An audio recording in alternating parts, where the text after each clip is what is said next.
আসসালামু বন্ধুরা, আমি তাহমিদ আহমেদ শামসুল ইসলাম কলেজ নিউট্রিশন ক্লাবের একজন সদস্য এবং আজকে আমি তোমাদের সঙ্গে প্লাস্টিকের বোতলের ব্যবহার নিয়ে কথা বলবো।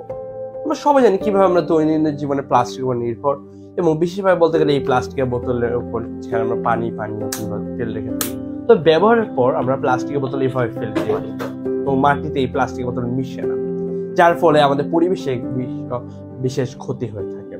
তো এখন প্রশ্ন হচ্ছে, প্লাস্টিকের বোতল ব্যবহার আমরা বন্ধ করে দিচ্ছি না।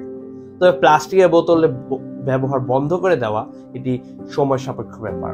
তবে আমরা একটি কাজ করতে পারি, এই প্লাস্টিকের বোতলে ব্যবহার কমিয়ে আনতে পারি, যেখানে আমরা কাঁচের বোতল কিংবা গ্লাস জগ ব্যবহার করতে পারি এবং প্লাস্টিকের বোতল যা আমরা ব্যবহার করছি তা দিয়ে আমরা ক্রিয়েটিভ কিছু তৈরি করতে পারি, গাছ লাগাতে পারি, আমাদের সৃজনশীলতা বৃদ্ধি করতে পারি এবং তারপরও যা ব্যবহার হচ্ছে তা দিয়ে আমরা এক জায়গায় স্তূপ করে রাখতে পারি, যাতে ক্ষতিটা একটু কম হয়।